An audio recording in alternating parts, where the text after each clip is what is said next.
आइए जानते हैं आज की ताजा खबर।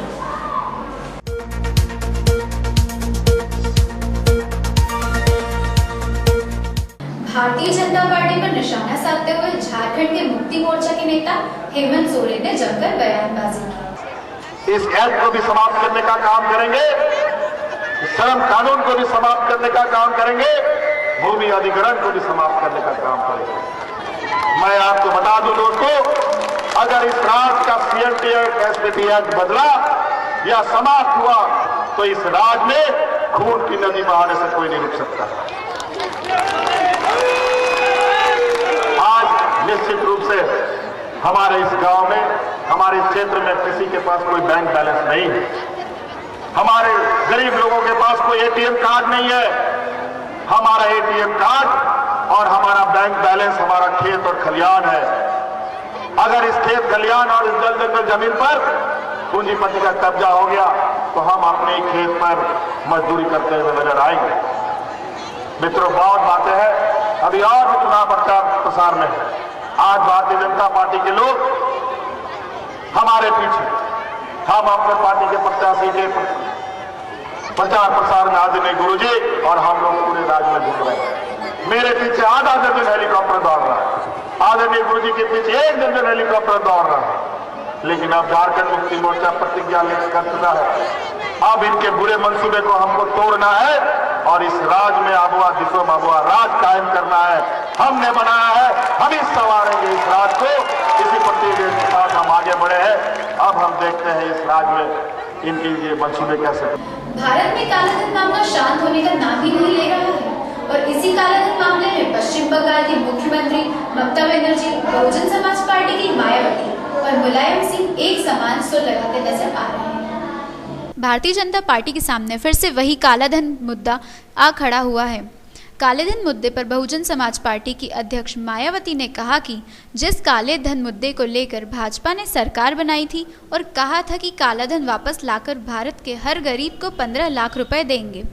ये काले धन के बारे में हमारी पार्टी का ये कहना है कि जब आज से लगभग 6 महीने पहले देश में लोकसभा के आम चुनाव हुए थे, तो लोकसभा आम चुनाव के दौरान भारतीय जनता पार्टी ने और ख़ास तौर से इस पार्टी के उस समय जो पीएम पद के उम्मीदवार थे, आज तो खैर वो देश के पीएम हैं, श्री नरेंद्र मोदी ने तो देश के कोने कोने में अपनी हर चुनावी जनसभा में ये कहा था कि जो विदेशों में अपने देश का काला धन जमा है, तो केंद्र में यदि बीजेपी को सत्ता में आने का मौका मिलता है तो हम 100 दिन के अंदर ही ये सारा पैसा वापस इंडिया में लाकर, तो इंडिया में जो गरीब लोग हैं तो हम गरीब लोगों में 15-15 लाख के हिसाब से बांट देंगे और पूरे देश के अंदर जो गरीब लोग हैं उनके लिए अच्छे दिन आ जाएंगे। इसी कालाधन मामले पर मायावती के साथ मुलायम सिंह भी सुर मिलाते नजर आए। उन्होंने कहा कि प्रधानमंत्री 100 दिनों में कालाधन वापस लाने की बात कही थी, अब तो 6 महीने हो चुके हैं। अभी सवाल है काले धन का।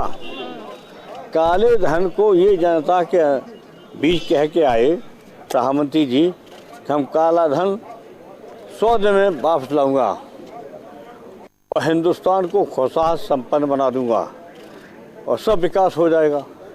और 100 दिन के हो गए 6 महीना। हमने भी सोचा 6 महीना मौका मिलना चाहिए। अब ये काला धन कितना वापस आया है और कितना है, कांग्रेस की हुकूमत में कम से कम जब प्रणब मुखर्जी जी जो राष्ट्रपति हैं, उन्होंने बता तो दिया था काला धन इतना है। ये तो ये भी नहीं बता रहे काला धन कितना है और कब तक वापस लाएंगे। और ऐसा इन्होंने किया कि मुझे ऐसा लगता है सरकार का बड़ा षड्यंत्र है। काला धन निकल गया, बहुतों के खाते खाली, आप लोगों ने लिखा भी है अखबारों ने। तो ये काला धन का नारा दे करके इस सरकार ने षड्यंत्र किया है।